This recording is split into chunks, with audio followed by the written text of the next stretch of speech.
All content shared, displayed, or otherwise presented during this meeting, including but not limited to sorority manuals, ceremonial rituals, and other materials that contain Delta's trademarks, copyrights, or any other intellectual property, is owned and controlled by Delta Sigma Theta Sorority Incorporated and is protected by law. Participants shall not photograph, video record, screen capture, or otherwise copy Delta materials to modify or reproduce for personal or third-party use. Participant further understands, agrees, and acknowledges to be solely liable for any damages in law or in equity resulting from violation of applicable laws and shall be subject to disciplinary action according to the Member Code of Conduct and any other related agreement.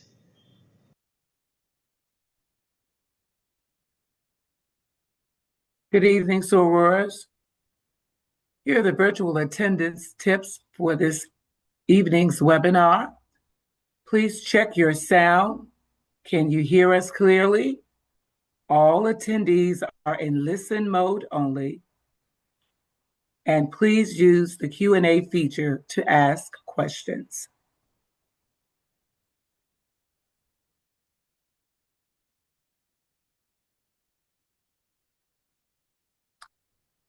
Sorors and everyone in attendance, here are the South Atlantic Region's PP&D agenda for this evening's webinar. First, we will have a welcome and framing. Then there will be introductions of our Regional Leadership and Educational Development Subcommittee. Then we will have the introduction of our featured panelist and moderator. Discussion topic number 1 will be naming the moment. Next, discussion topic number 2 will be why chapters must keep moving. Discussion topic number 3 will be the stakes for Black youth. Discussion topic number 4 will be practical guidance for chapters. Discussion topic number 5, preparing youth for voting and voice. And then we will have our closing remarks, our charge for the region, and our announcements.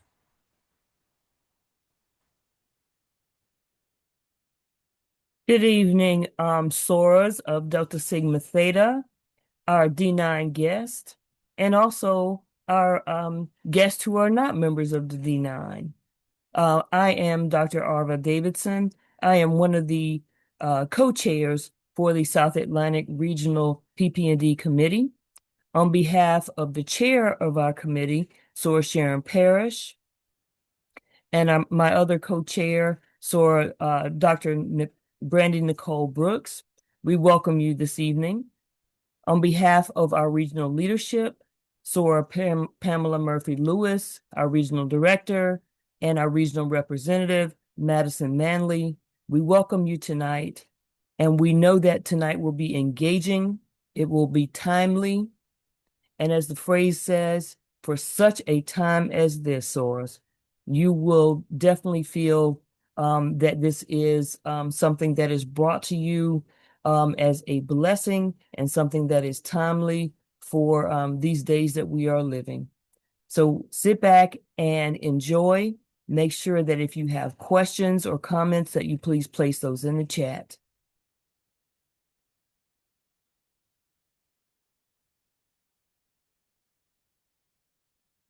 Good evening. Hi, I'm Teresa Watson.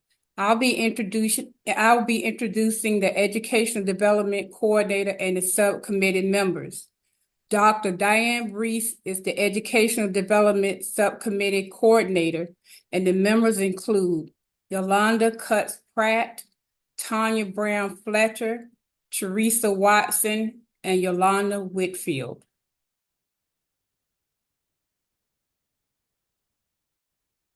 Also, we have the South Atlantic Regional Social Action Committee, and you will find their names in the chat.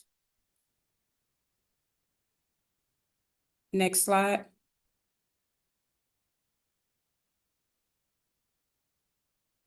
Save the date. Sisters Together in Action. Minimizing Impact and Momentum. South Atlantic Region PBD Webinar Series. Series 112, Economic Development Subcommittee, National Financial Literacy Month. Webinar 113, Physical and Mental Health Subcommittee will be presenting, and it will be Mental Health Awareness Month. The Economic Development Subcommittee, that will be Wednesday, April 22nd, 2026 from 7 to 9. And the next webinar 113 will be Wednesday, May 27th, 2026, 7 to 9 p.m.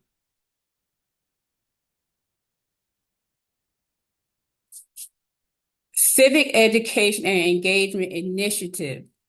We are elevating and empowering youth voices through Delta's youth programs.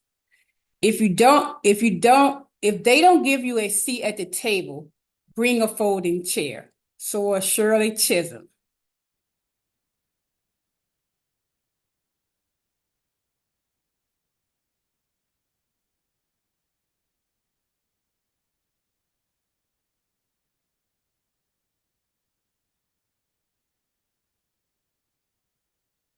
Good evening, sorors. I'm Tanya Brown Fletcher. I am a member of the Petersburg Alumni Chapter and also an Educational Development Subcommittee member with the South Atlantic Region Program Planning and Development Program. I have the honor and pleasure of introducing our featured panelist and moderator for this evening. So I will begin with the introduction of our featured panelists. Our featured panelist is Ms. Jalila Lyles Dunn, who is the Executive Director of Learning for Justice. She is a national leader in civic learning, educational equity, and justice-centered pedagogy. Her work highlights the idea that we increase our power to foster change when we are in community with one another, deliberating, deciding, and taking action. She draws on democratic organizing traditions, community-based learning models, and justice-oriented teaching practices to help educators, youth leaders, and organizations cultivate spaces where young people can develop their voice, their agency, and leadership. Her vision emphasizes that learning is not passive, it is a communal, liberatory practice that prepares the next generation to inherit and strengthen our democracy. Learning for Justice is the organization, and it is a program of the Southern Poverty Law Center, grounded in the belief that democracy is strengthened when people learn, think, and act in community. Their work emphasizes that democratic practice is not abstract. It is something that we build through intentional relationships, shared purpose, and collective action. The organization has evolved to focus on pedagogies that help communities practice democracy, connect learning to lived experience, and pursue justice alongside those that are most affected by inequity. Their approach centers dialogue, reflection, and action as essential tools for strengthening inclusive, safe, and democratic spaces for young people. We are looking forward to hearing from Ms. Jalila Lyles Dunn in just a moment. Next, I would like to introduce our moderator for the event this evening.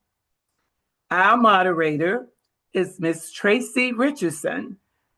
Ms. Tracy Richardson currently serves as the Director of Transition Programs for the South Carolina Department of Mental Health and has more than 31 years of experience as a state employee.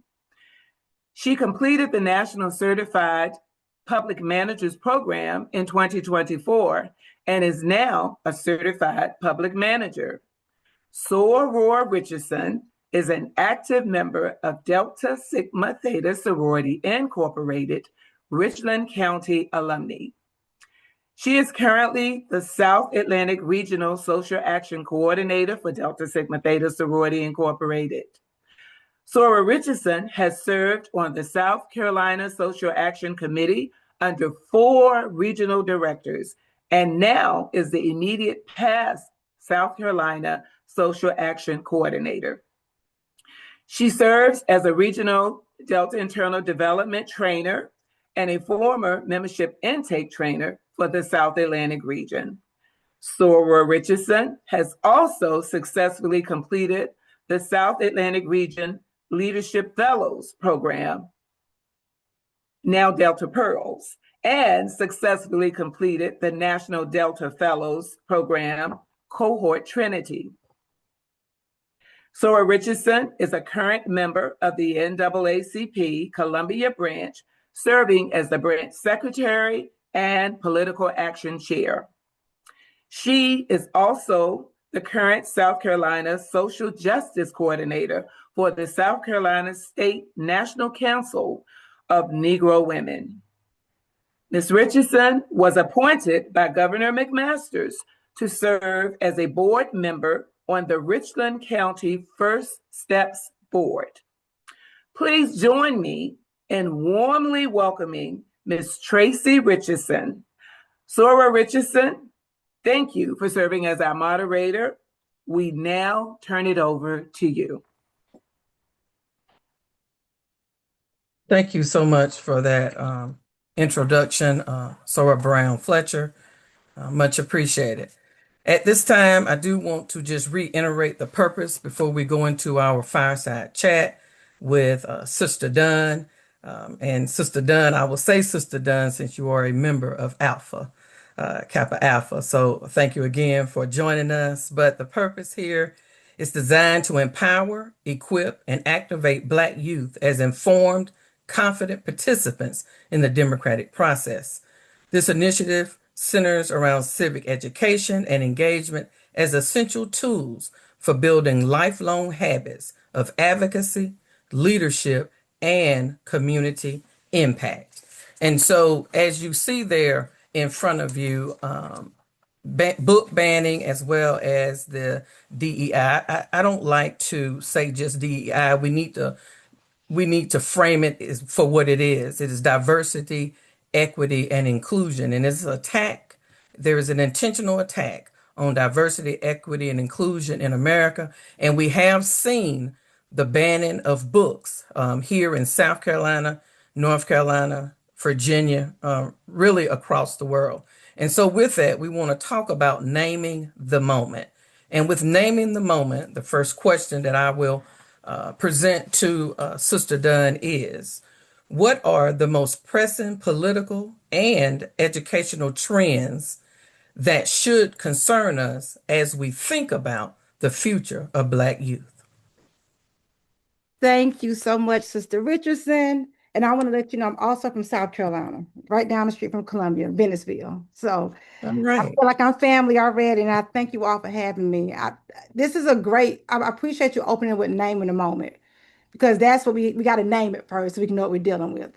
And the moment right now for Black youth specifically is, will they even have a future? That's how I begin this conversation. Is there a future? Will they have a place to go? And the main thing right now is that intersection of education, democracy, and justice.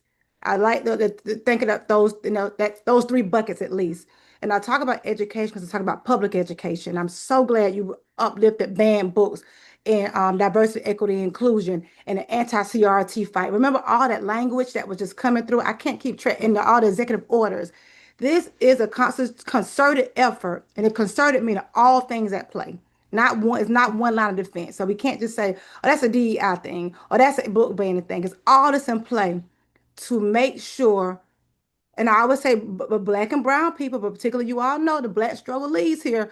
Black youth do not go beyond, hold the power in which they have. Keep Black youth, keep Black communities, keep Black folk as they have done pre-1960, pre-1865, as early as 1619. You keep Black families quiet, complicit, docile, working, moving for others and not for themselves. You minimize their power. Also, Black youth with other brown, non-white youth and white allies, that's a problem. And they know what that looks like. And so first, let's look at our education. I'm literally reading right now a book called Spell Freedom. And it talks about Sister September Clark and her journey and how they were building citizenship schools in Charleston, Charleston and Johns Islands off of Charleston. And it talks about desegregation of the schools. And I know we all have our own issues about we should have not desegregated, we should have desegregated. That's not the case I'm trying to make. The case is that it was always about making sure Black children didn't get the education. And to the point, and I love that Sister Richardson, you're in NAACP, you're in Delta Sigma Theta, and probably so many other things too, which is many of us are. But it was the whole point was to make sure they fire the teachers. The attack was to fire the educators, the teachers who were joining the NAACP, because the NAACP was pushing the desegregation and was really trying to enforce this Brown too, the how Brown versus Board of Education was executed across our communities, particularly in the South. And so when you have that case, you think about 2026 and 2025 and 2024, same argument. Do not educate Black and brown youth.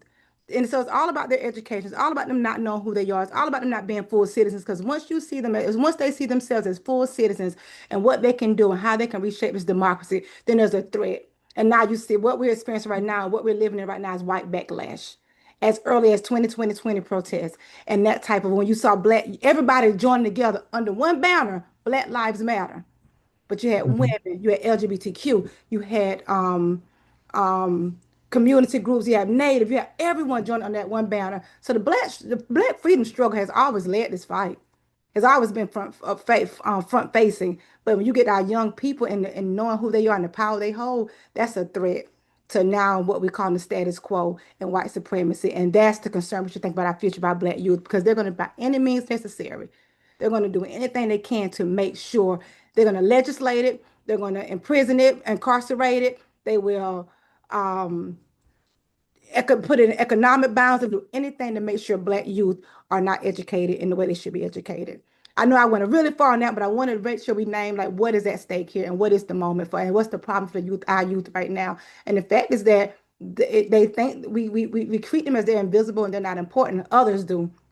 But you always think about why always the Black youth?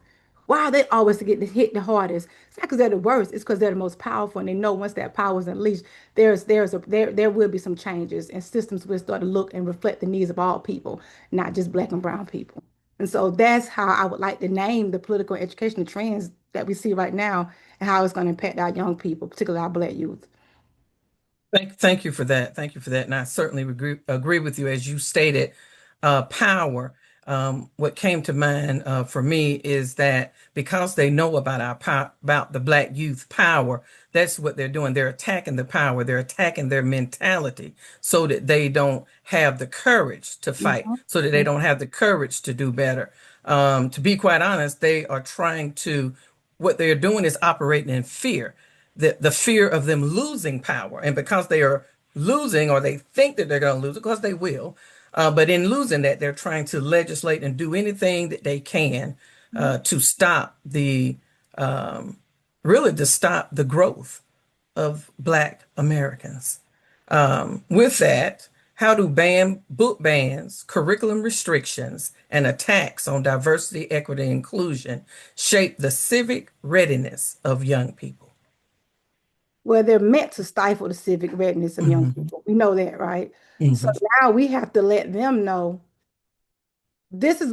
all these efforts are in place to keep you from learning, to keep you from knowing. The question is why. We gotta teach the young people. I have a 6-year-old, y'all, and I know you all know this. They ask why about everything, and it was really driving me crazy. Like, what, you gotta ask me why about everything. But now I'm like, yes, question everything that you see, that you hear, that you read, that you recognize. So you ask why, and then when you understand why, you get to understand the root cause of it.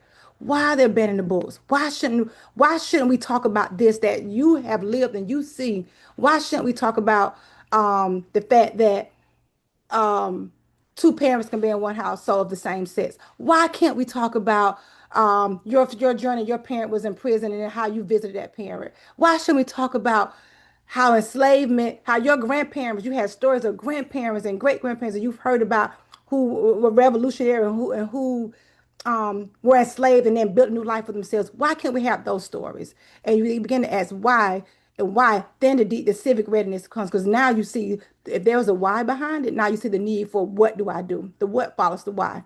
And so that's why I think it shapes their readiness, because they begin to question versus saying this is happening, have them question why is it happening? Who's controlling it? Who benefits from it?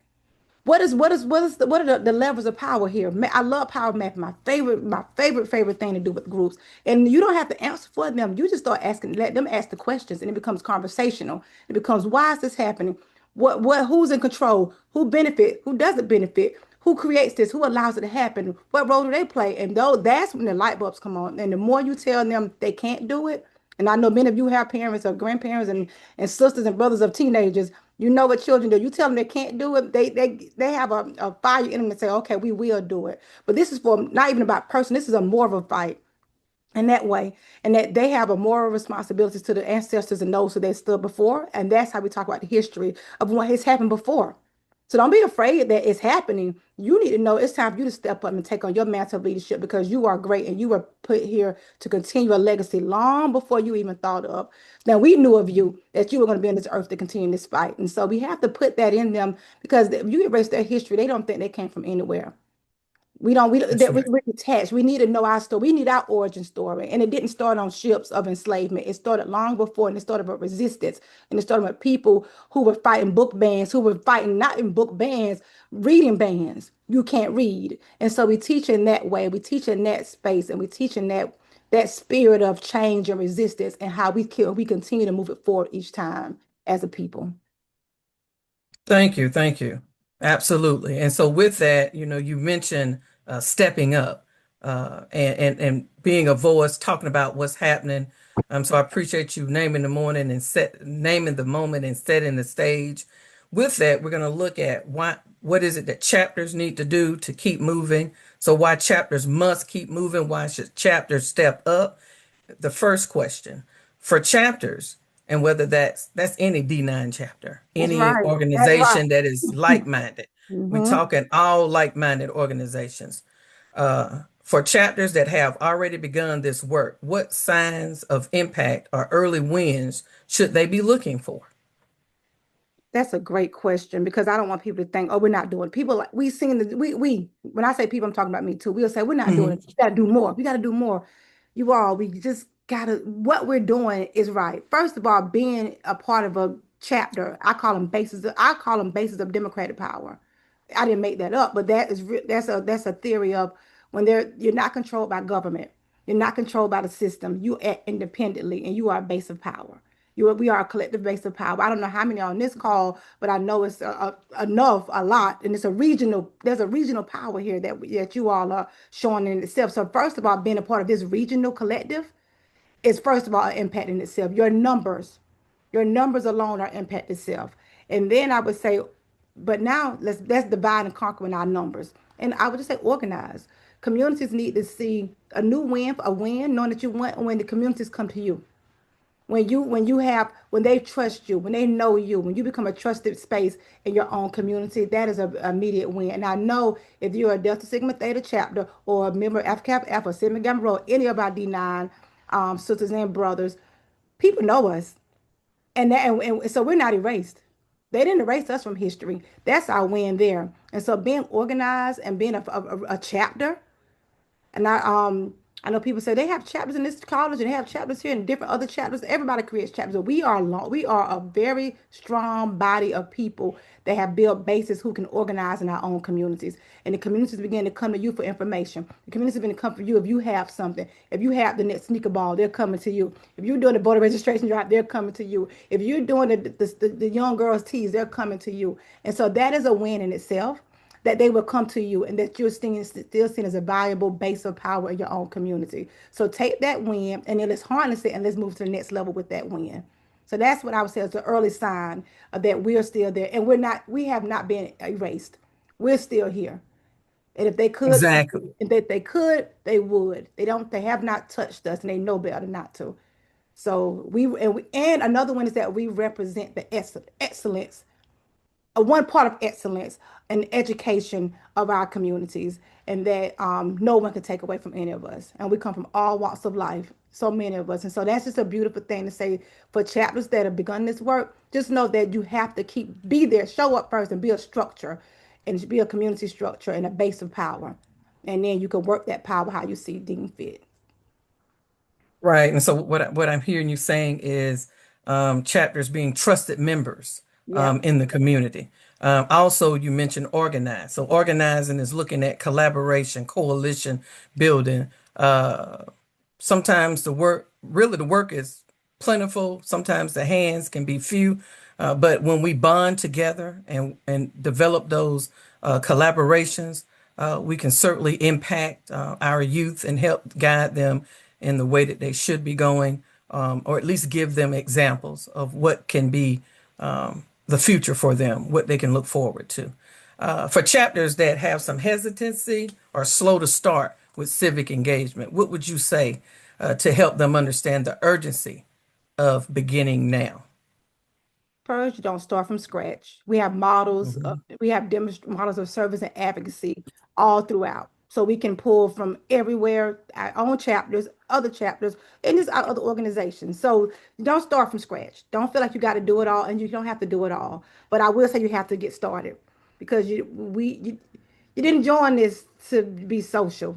These Mhm. this was our chapters were not designed and established for socialness.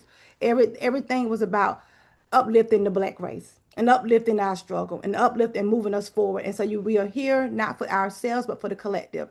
And so the call of there is a call to action and responsibility that we have to start somewhere. I say take the first step. You got to trust your own skills.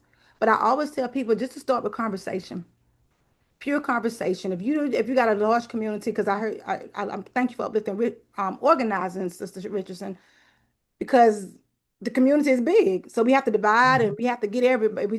You can't do a whole community sometimes. You may say, we'll take this block. Go on the block because you know the people, you know someone who knows someone, you work with them, they was in one of your classes or clinics, and then have a conversation and they'll bring somebody else. And the community will start telling you where to start with them because they know what they need. And you're a part of the community, so you also know, but I would just say you have to start with dialogue, have conversations, have meetings with folk, and just begin to hear and listen and see where people are struggling and where they want to, and then you can find the gaps and where you all can kind of collaborate and unite together for some kind of civic action and civic engagement in that way. Exactly, exactly. So that's that taking a community assessment. You know, that's one of the things that we've been charged to do over the years is to look at what is it that the community needs, and so how can we gather information from the community. So having those focus groups, having those listening sessions, and you already know that we in a culture that when you have a listening session, you got to have some food somewhere Well, around. we You did want to that bring anyway. them.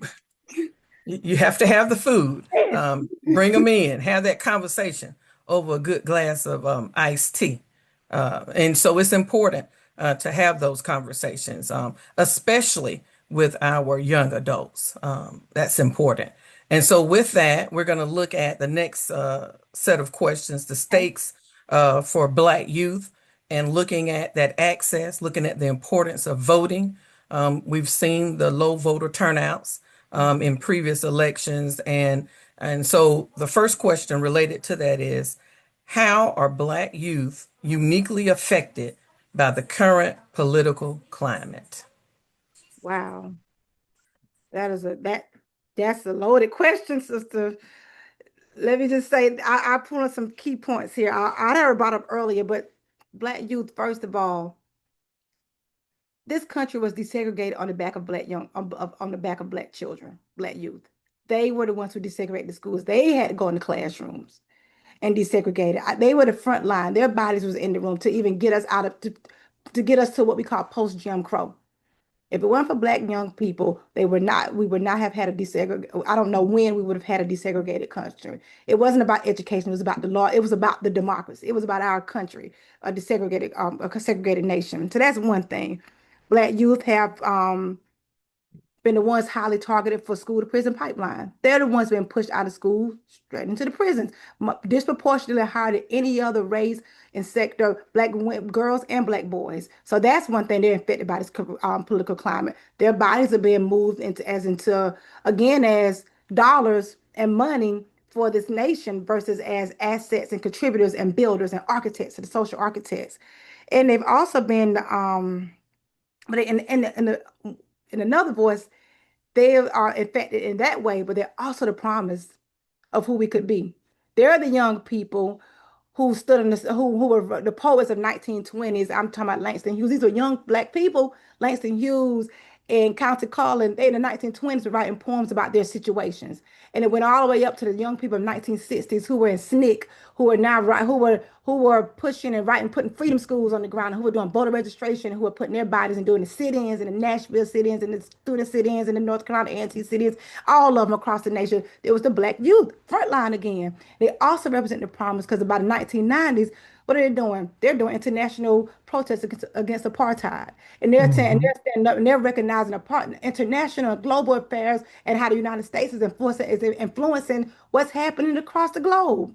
And then they revolutionize how we talk about who we are, our Blackness, through what we call hip hop. The 1950s, Black young people have a hope and a promise I'm sorry, no one has ever held a candle to, in my opinion. And so in this climate, they're affected because they're most targeted. They are targeted and they are disproportionately impacted by injustice, whether it's in the schools, whether it's in their communities. They face poverty at the highest rate, one of the highest rates. They have school push out at the highest rates. They have imprisonment at the highest rates. You saw the voting piece, the turnout piece is a very low. But in the other end, they are the promise who show up, who have pushed the lever and expanded this democracy in such a unique and brilliant and genius way. And they also by 2020 was the ones who was leading the march. The biggest marches of protests of all time was in 2020 following the death of George Floyd. And young Black people, when they were joined with allies across all types of groups and demographics, the most diverse protest ever, led under the banner Black Lives Matter. And so you got to see how they're impacted. So they're impacted in a negative way, but their uniqueness come out in a way where they're like, and we will stand up and we will push and we will challenge. And that's the juxtaposition of Black young people. They are a threat to white supremacy, but they also are a tragedy to white supremacy in some places. So we gotta make sure we keep them as a threat and the power to challenge white supremacy and not as the ladder in which they become uh, um a trophy or a attack for white supremacy in that way. And so that's how I think about Black youth. I think about them in those two lenses, in those two ways, and in particular in this current political climate. Thank you. Thank you. And so, what does that look like to help young people connect their lived experiences to civic engagement and advocacy? You mentioned they led the 2020 marches. And so that's certainly based on their lived experiences at that time. So, what are some other things? Um, One way I like how Paulo Freire names it in the Pedagogy of the Oppressed. He says they first have to name it. Mhm. Let them name what is true and what is real. That is a part of the whole our earlier conversation, what's being banned. It's being banned because we're being silenced. We're being censored not to talk about certain things. And then we even censoring our own communities, you all, not just, now I'm not going to, this is not a national problem, it's a local community. Artists used to get told, don't tell all, y'all know, don't tell all your business. Don't tell it all. They have to name it. They have to name their truths. First of all, they can name it, but you don't name it just to name it and cry about it. You name it because you have to know you can change it. And so you begin to take young people through workshops and community learning and the way, and it may just be conversation at first. I don't want to structure everything so hard. It has to be a workshop. We got to get a panelist. We got to do, but it just going to be conversation of the why again, and allow them to dissect their own reality. And that's their reality first. And then and that moves them to action because you get out, begin to feel them more and more and more of how they can change that. Well, what would you do? Well, how would you do? What would you do if you needed to, if your community didn't have water? They were like, I don't get the water. Okay, what does that look like? Well, and then they start getting to the political and the civic piece of it. But first, just meet them with their own lived experience and have that dialogue and gather young people. And we got to get back to dialogue. We got to get back to sitting together, talking together, learning together with a shared commitment with each other, and which is I call that's the practice of democracy. But take them through the actual practice of democracy. If we don't do it, who's going to do it? Who's really, realistically, y'all, who's walking around saying, come here, young guy, come here, young woman, come here, young person, let's talk about your life. They're not doing that. So we need chapters and we need, I call them systems of civic infrastructure in place so that we are more, because we are intentional about the charge and what needs to happen. And that's how that looks. You got to first just start asking them to talk about their own lives, give the space to have dialogue. And I promise you, you give them young people the space, whether you bring it out through music, books, literature, reading. I used to work with freedom schools at the Children's Defense Fund, and our book conversations through our freedom schools model and curriculum open up so much dialogue because the young people start seeing themselves in the stories of the narrative, characters in the text. And so just open up the dialogue, bring them in the garden, let them dig in the dirt. They are the most brightest gifts we have that God has given us. And I think the power of a young Black person knowing who they are and talking about their lived experiences and talking about how they're going to change that is one of the most powerful things we can do in our time as leaders and social leaders in this work. Thank you. Thank you for that. And so now we're going to look at open up that dialogue. You mentioned that. So how can chapters provide some other tools to help them to change to voice their thoughts? And so first, what are some accessible, manageable first steps for chapters who feel overwhelmed or unsure where to begin? An easy first step, and I know you're like, what? But an easy first step is that you can just come to Learning for Justice. We are literally putting together packets just for this reason, because we realize it's overwhelming for even the leadership. Like, where do we start? So you can come to us. Count us as a friend. Count us in as a resource. Count us in as a training partner. We are putting a whole community learning team together just for this type of engagement. Secondly, I would say it's not, don't think it's too small. Just like I know I keep beating the head about conversation, but just opening up a conversation, opening up a space, opening up a workshop. You may just ask, hey, how do you feel about books in your school? And that, I mean, just a simple something that you've heard your niece or your nephew talk about, something didn't feel right in school, and just do it. It doesn't, we don't need a year and a planning committee to have a meeting. We don't. Maybe just say, can I join your vacation Bible school this year? This is when you all can use that power as a known, a recognized, and respected name in your communities. You can go into spaces now and talk to already situated audiences. You don't have to create your own audiences. You can begin to start compiling and to working with partners like the Southern Part of Law Center and Learning for Justice for resources and the resources you all have. And Sister Richardson, in the mental health world, you know mental health. I mean, I read your bio. You know what communities do. You know what they're struggling with. You know what trauma looks like for them, and just begin to bring for your own assets and resources. Those who are around you. It may be a neighbor, a young lady or older woman who's been gardening for years. Bring her in the room and say, "Hey, can we just garden? Can you just show them how to plant tomatoes?" My Uncle June did that to me, and I don't know how old he was, but I know I was like 8. And I know he was my grandma's brother, so he had to be old. The babies teach me, but so it's bringing intergenerational conversations, and you think of everyone as a teacher. And I will say this in the most respected way, because I know many of you are educators. You're educators in the classroom, but you're also educators outside of the classroom. We don't have to depend on the public school structure only to educate our community and our young people who they are and whose they are and where they come and where they can go.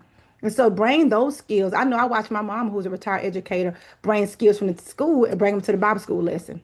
She does it all the time. So I'm just saying, find little things that feel good to you, because I know you have to stand in that and do that. And then as a chapter, you can start just sharing what you can do. And next thing you know, you have a full curriculum right now because what you're all holding individually. So just think of that way. Or some of the first steps is do what you can do, but we need you to do something. That's right. That's right. Yeah, we just got, there's nothing wrong. No, you won't mess it up. Like they say, when you have a, you won't break the baby. You won't break it. We are so drained. A little water on any plant, you would never overwater that plant. Thank you for that. Before I ask the next question, as you were talking, when there was, and it still is, well, food prices are going up, and access due to the tariffs, access to certain items coming into the United States has been challenging. One of my grandchildren asked me, "Well, what we gonna do about food if it run out?" Oh, I was like, "Well, bless your heart. That's what we garden for. You can that land." You can make a garden. You don't have to rely on the store for food. that's So, it. but it helped me to put in reference that grandchildren think they just go to the store and buy it. Forgot about the garden. But Uh, see that alone, he gave you an answer. So now that's a workshop mhm. plan in That's itself. right. So, how can chapters sustain momentum once they have started? Well, once you start, you got to build what I keep calling the civic infrastructure. You have to build this thing outside of you.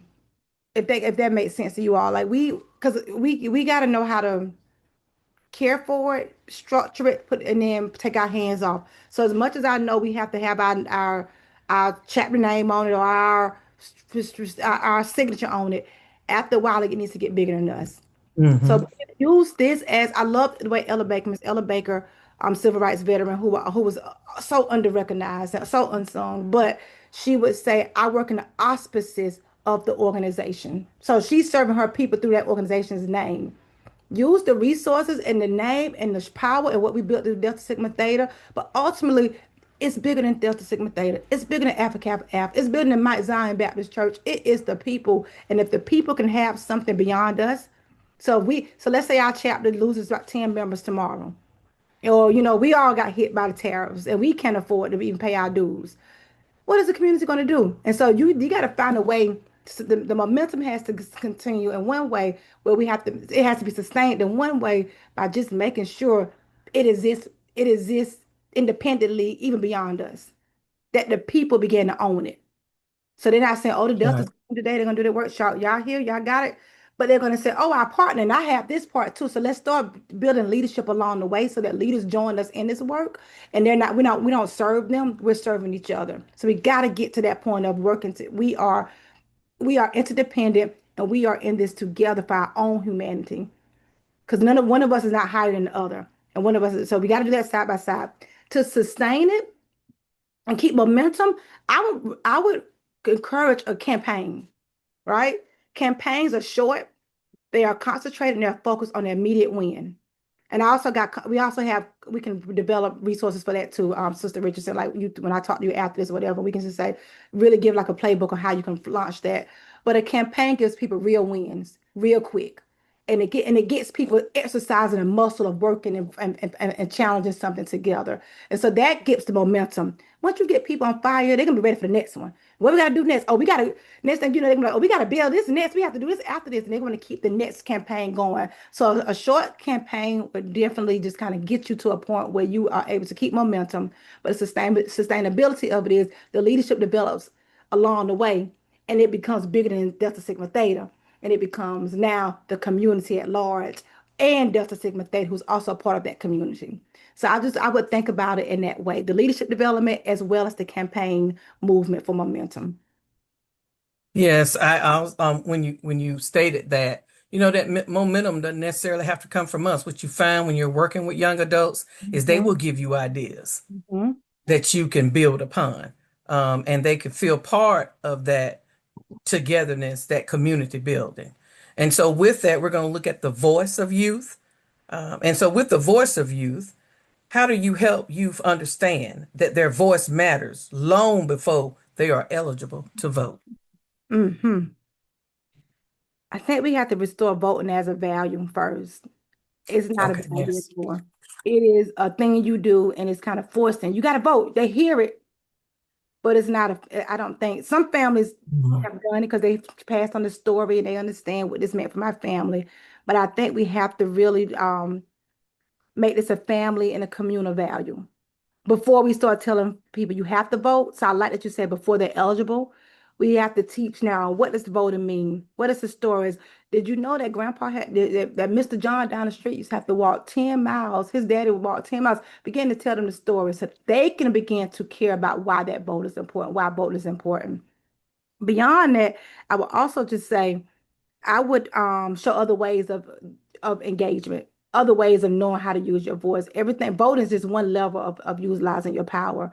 But how do you make a difference in your family? How do you make a difference in your own self? How do you show up for your community? How do you do these things and begin to have those kind of, how does it look for the nation? How do you read what's on the news and do something for a community beyond outside of your own, while also recognizing that your own community needs it? So begin to teach that type of service and advocacy. I would begin to teach, and then I would introduce voting, but understanding along the whole time, voting is a value. That is something we care about. That is something, and one more thing, connecting voting to everything that happens in your life is because someone is voting on it.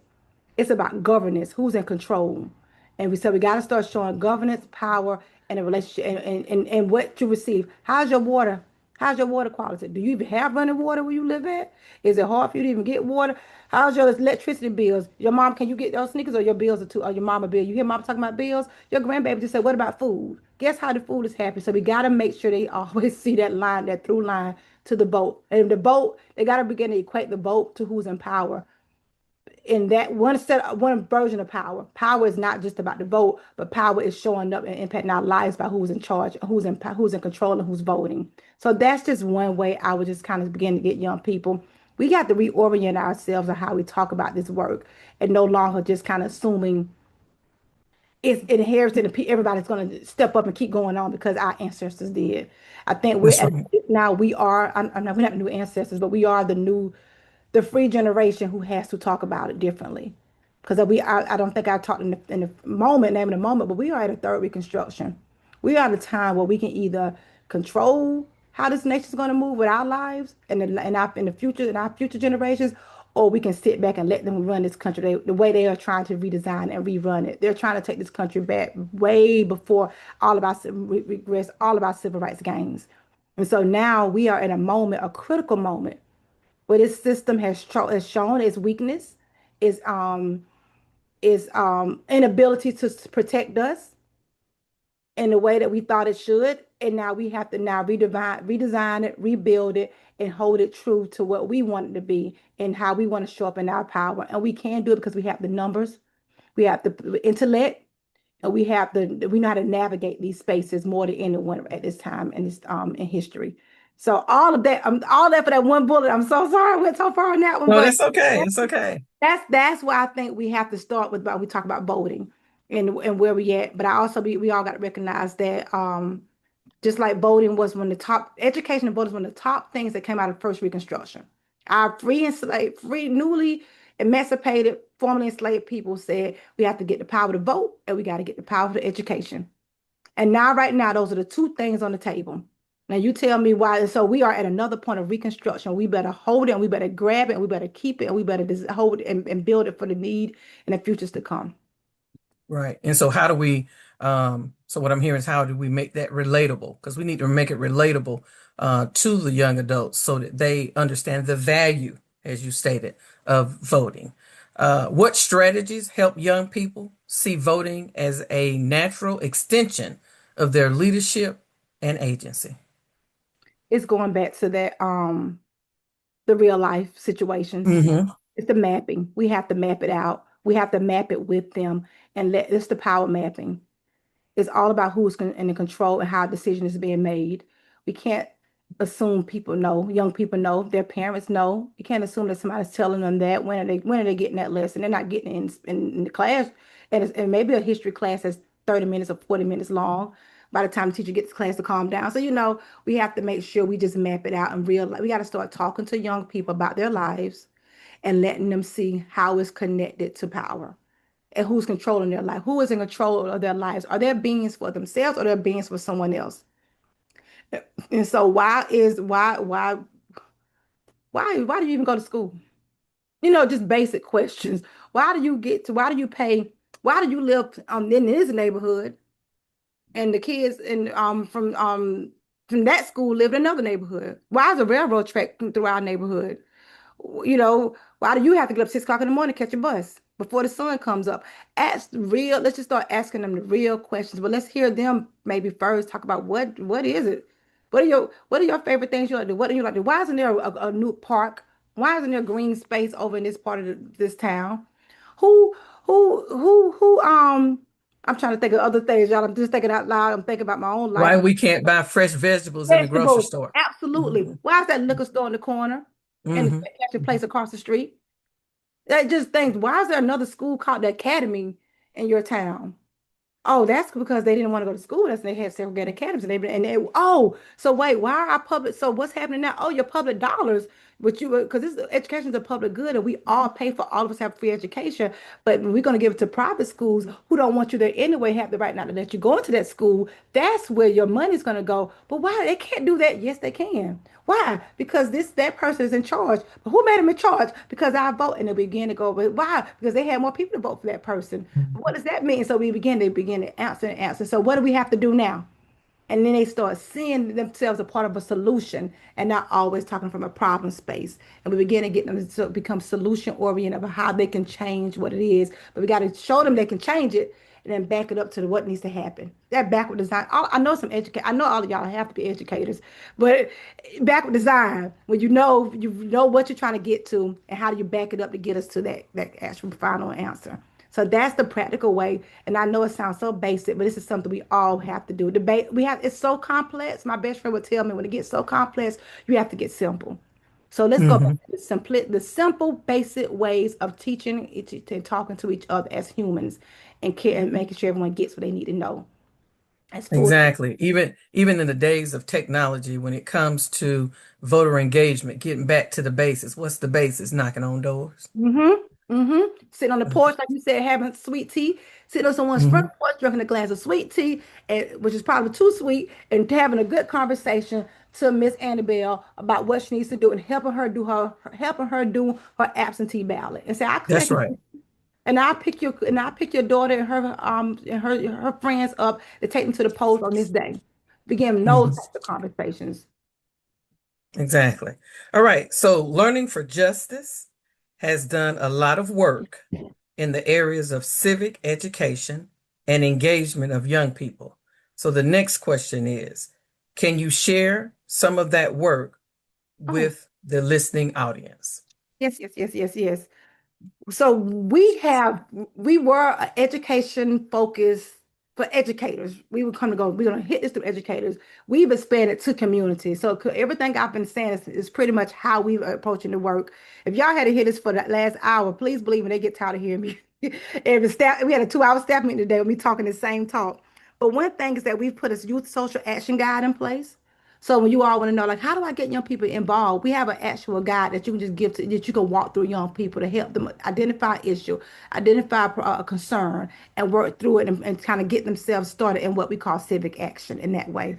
Another thing, we've started a conversation series where we're bringing, y'all remember mass meetings back in the day where if Dr. King came to town or Jesse Jackson came to town? I'm just thinking of just notable Benjamin Mays came in town. I'm going really old, but people come to town to talk about what the movement is.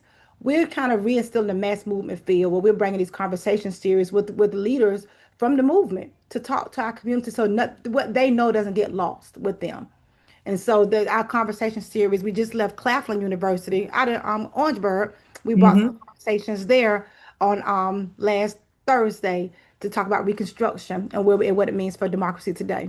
And so those are kind of conversations. We had one with Charlie Cobb, who was from SNCC, who coined the term freedom schools. And so we're just going to keep having these conversations along the way. So that's another way we've been kind of practicing what we preach. And another one, we have a Leaders for Justice. We're Learners for Justice. They're Leaders for Justice leadership program where we are engaging campus leaders, college students on their own organizing and leadership capacity skills, teaching them how to be organizers and ambassadors so they can organize their peers and how they can organize a network to become their own advocacy chapters and movement builders in their campuses and beyond. We also did a Youth Leadership Institute where everything I was telling you about, have those conversations with young people, localize what's happening to them in the context of voting, in the context of power, in the context of organizing. We did that with a group of young people out of the Alabama Black Belt, out of Montgomery, Lowndes County area, and we went through those series of workshops, and it worked for young people to begin to identify what are needs, issues, and begin to understand what does redlining mean and look like in my own community. Mhm. And what does gerrymandering look like and mean in my own community? And they begin, so you hear these terms in the news and you hear people talking about it, but when they can see it for themselves and name it and put a name and really put power to what that looks like in their own community, that's the Leadership Institute we've been leading through partners with those are more high school students in that way. And this summer we're hosting Freedom Schools. We're, Okay. we're getting the babies all the way up to the big kids and their parents and everyone else, and we're doing it alongside our community justice sites. We have what we call community justice sites, and through our justice sites, we teach political education, and we prepare the community to teach their community on political education, civic engagement. And they do it also, and the Freedom Schools will be alongside of it, and it feel like Freedom Summer 1964, where the children are learning how they can make a difference even before they can vote, and the parents and the community are learning about what the powers, the levels of power they should be moving in order to make changes in their own community. And so that's what we're doing right now. In this moment, we're learning for justice. All those pieces that all together, because we know our communities can't wait on one piece at a time. So we're just bringing everything and that bundle of teaching leadership development, community capacity, and of course we have a series of content and resources available on our website that is downloadable and accessible to all of you easily, just to kind of help you be able to put packets and learning information together for yourselves. So in other words, you don't have to reinvent the wheel. There are So resources that are available. And if the tech could go back to that slide just for the previous slide for just a moment, just want to make sure that participants take the time to get their phones out and please, get the link to Learning for Justice so that you can stay connected and so that you can get further information about the various programs that she just provided to us. So thank you again for that.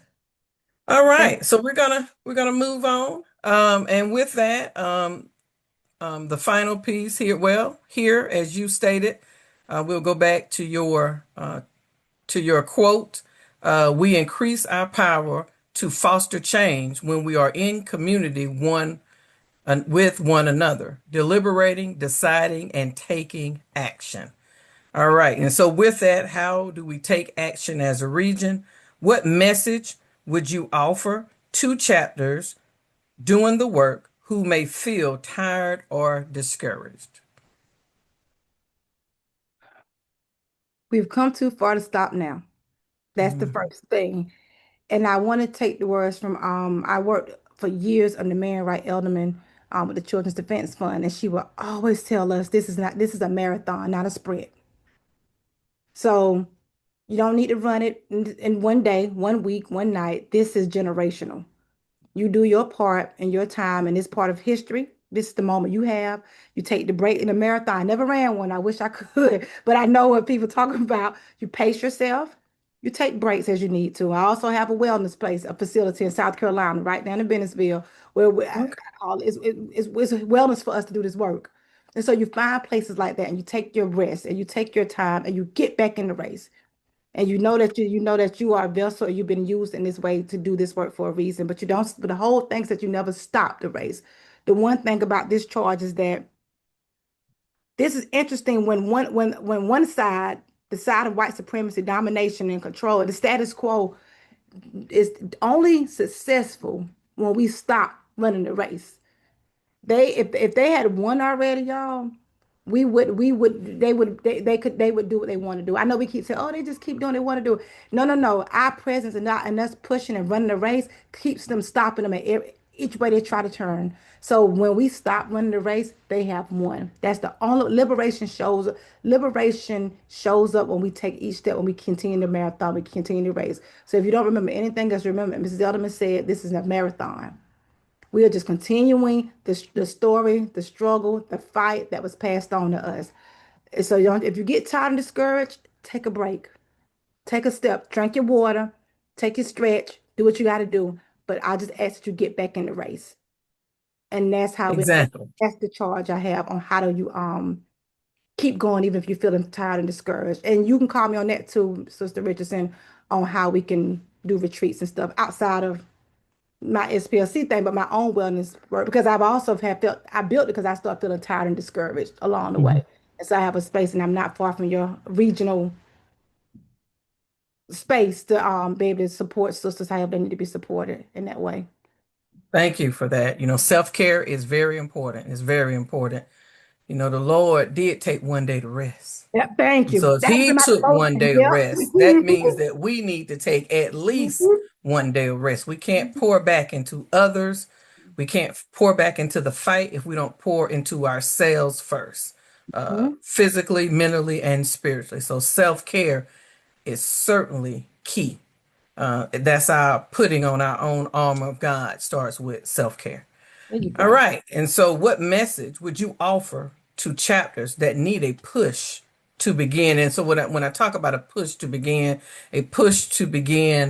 with civic engagement and education, because the South Atlantic region does have a civic engagement curriculum initiative, which chapters can reach out to our PP&D chair and co-chairs, or even the social action leadership to begin the work. So what message would you offer to chapters to begin the initiative if they have not yet started it?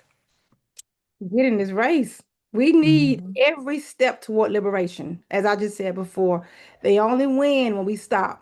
When we stop teaching one, to stop taking action, working together. But it all starts, it's education. It's education at every level. It's education in the community. It's education of yourself. It's education of the next person beside you. It's education in the classroom. It's all levels of education. The more we know, the more we are empowered, the more we understand how this system works, the weaker you weaken the power and the sources of power who are maintaining the status quo. They know that. So we need you in the race, because I don't care if you read one, I don't care if you take one page out that's engaged, that curriculum, civic engagement curriculum, and just say, I'm going to just try it. I'm going to give you one story, Sister Richardson, and it was about the citizenship schools. Well, I just stopped in my book. I haven't finished the book, but this is why I'm stopped at. They just opened the Okay. school, and it was on St. John's Island, and they needed, I hope I'm not a spoiler. It won't be a spoiler. You'll still enjoy it if you all decide to read the book. But they needed a teacher, and they needed a teacher that the community trusted. They went and got the local hairdresser out of Charleston. And she said, I ain't no teacher. I don't know what this is. And they said, but you know how to listen to people, and you respect people's humanity, and you got to start somewhere. And then this is September Clark telling her cousin, and this is Miles Horton over Highlander Folk School. And these are big names we know in history, but they was telling the woman, they was telling Bernice Johnson, we need you to go teach your community, this community. She was terrified, but she had to get started somewhere.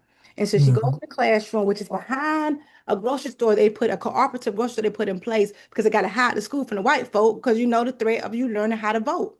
They was like, what they were thought about what they should learn. Should they be learning how to teach people how to get ready for voting, or to be citizens, or to be first class citizens? All this what we're talking about today, y'all. They were talking about this right about 2 years after Brown, 1957. She goes in the classroom. She says she didn't know what to do, because it was not a Mm. curriculum. You all got a curriculum. They should have a curriculum. She said they didn't give her anything. And so she started Right. asking people, what do you all want to start doing? And somebody said, I want to learn how to order out the Sears magazine catalog. I want to know how to count my change before somebody comes. She said, "What do you know a friend who can read? I want to know how to write my name so I can start writing the X." And they just start talking in that way. And she did it in a way where people didn't feel ashamed, didn't feel embarrassed. Next thing you know, y'all, there's a full the schools we read about now, the citizenship schools that got people prepared to go to the polls and vote. They started, but my thing is that they needed to. She didn't. The push was she just had to go do it. She had to go in that class. She said they had a classroom. They had pencils that they said they said the pencils kept breaking as people was practicing their names, because they were manual hands. They weren't used to holding pencils, y'all, in their hands. And so my point of that whole story is that for all the chapters, even those who are already feeling discouraged and tired, but definitely those who need to push to begin, just set up a classroom, set up a meeting space, set up a little book library, and then give it to somebody you know who said, I want to learn how, I want to read something. I like reading books. I don't read anymore.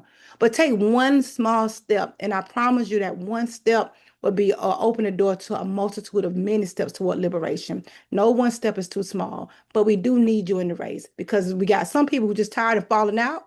You look at a race. You got think about a race, a racetrack, and people are running, and some of us on the ground, we tired because we've been trying to teach until we blue in the face. And we got other people who just body ache. They can't do it anymore. We got some going too far, teaching too hard or too fast and missing the people. We need it. And then we got some who got it just right. But the point is that we're all on that racetrack trying to do something. And we need you to come on because you may have to tap somebody and say, I got you.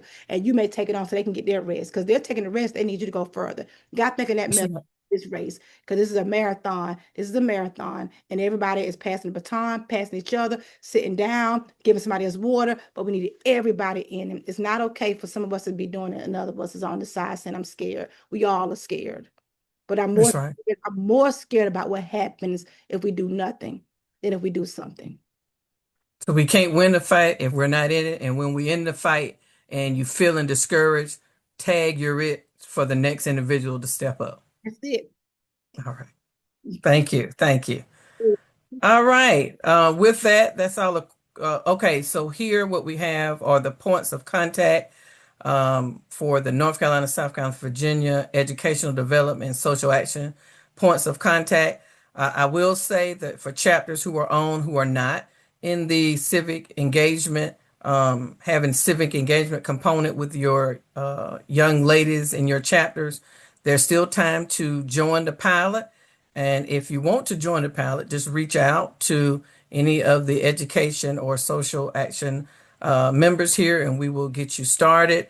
Are there any questions from the virtual attendees? And as we're looking for those questions, if you have one, go ahead and put that in the Q&A section. Any questions? Good evening to my sorors of Delta Sigma Theta and to all our guests that are on tonight. We appreciate you joining us so much. I am Yolanda Cutts-Pratt of the Fayetteville Alumni Chapter, and I'm also a member of the Regional PP&D Educational Subcommittee.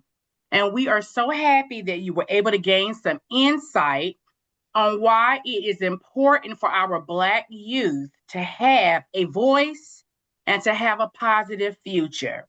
This is the time, as Sora Richardson said, that our guest speaker will take a few questions from our Q&A section. Now, as I have been monitoring the chat, I am seeing some powerful statements.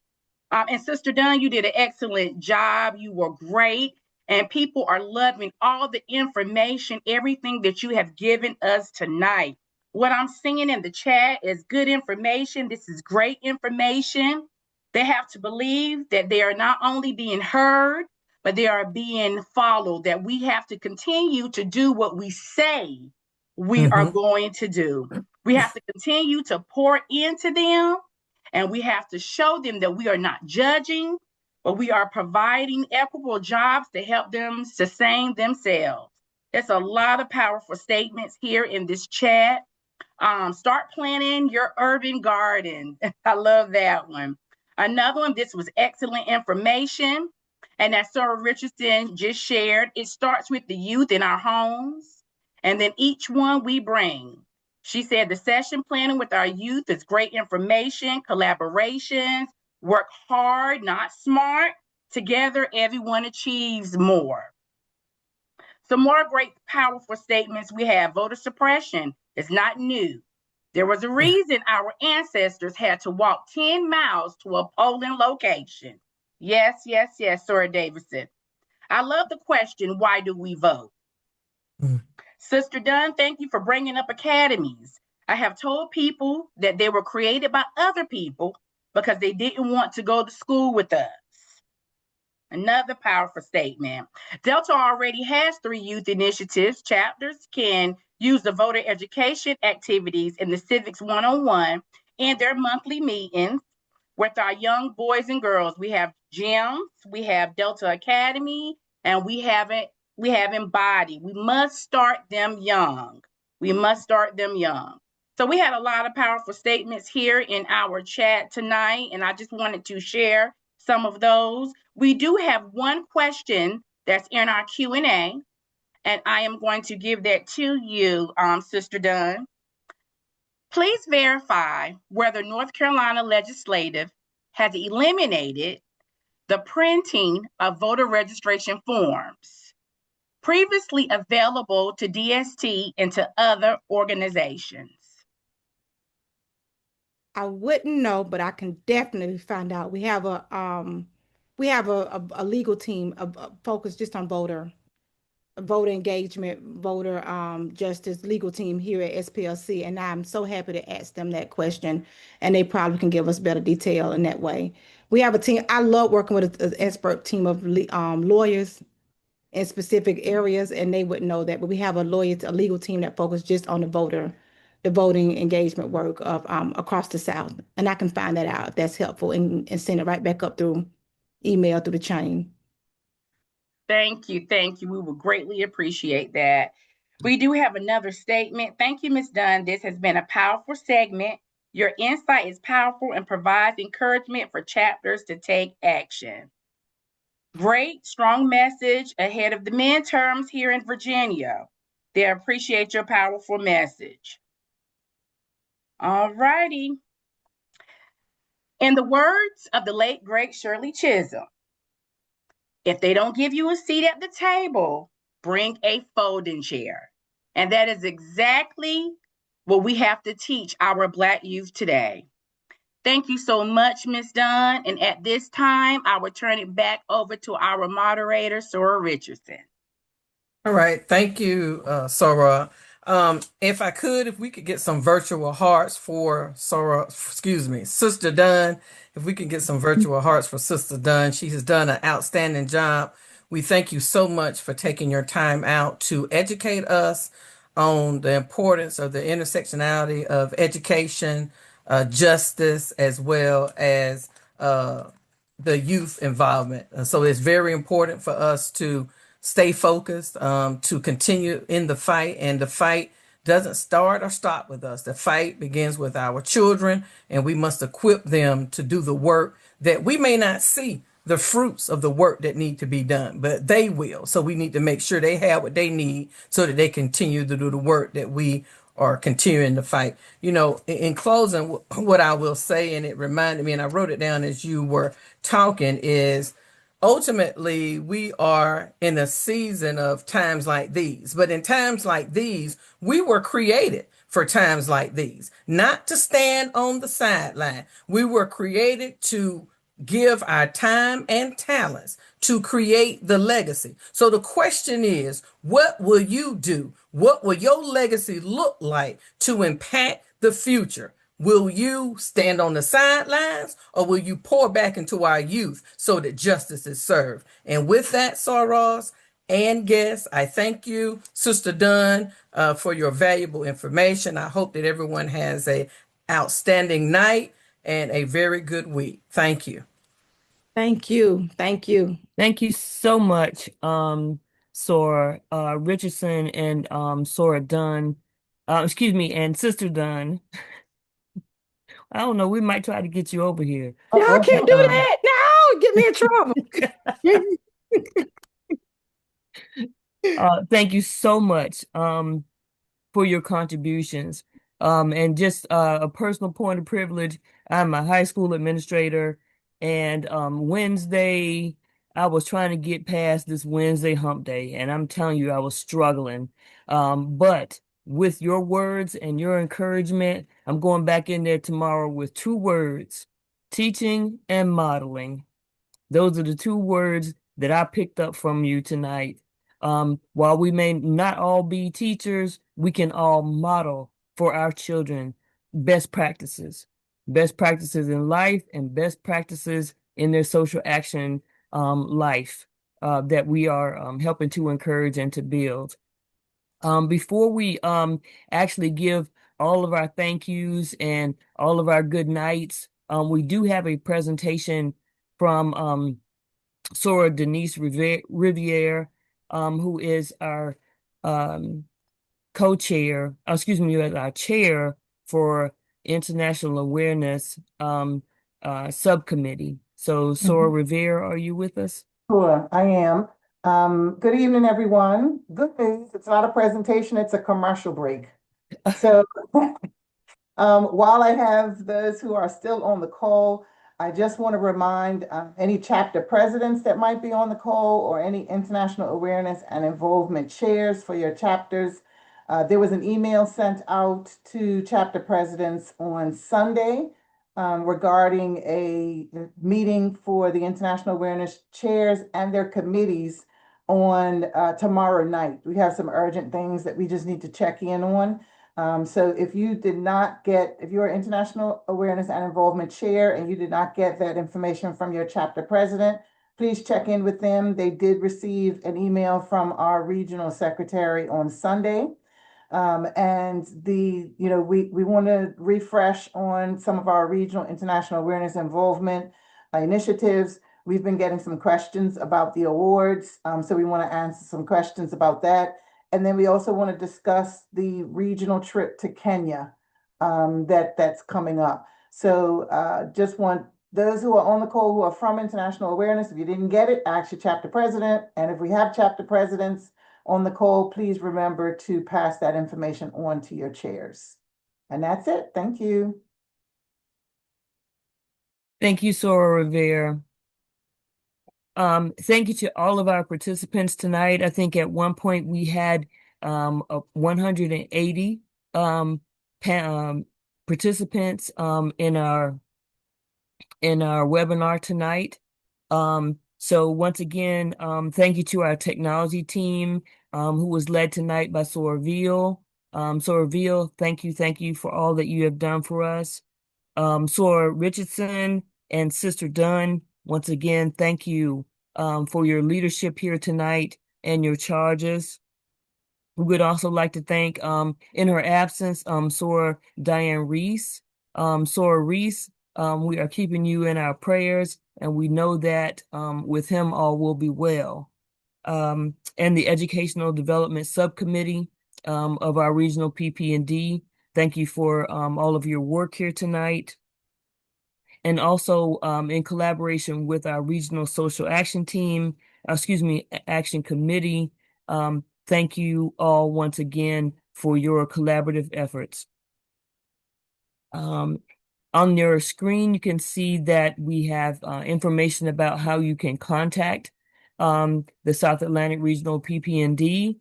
If you have questions, if you have suggestions, if you have comments for us. So please reach out if you would like to connect with us. And once again, we'd like to also mention, and Sora Richardson mentioned this earlier, that we still are taking interest from chapters who are interested in participating in the social action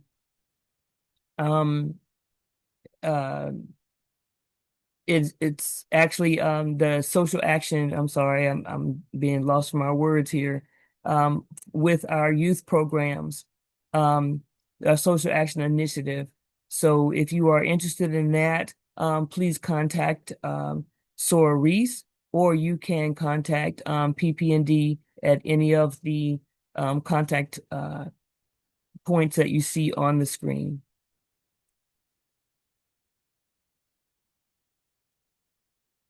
All right. Well, thank you all once again, and have a good evening.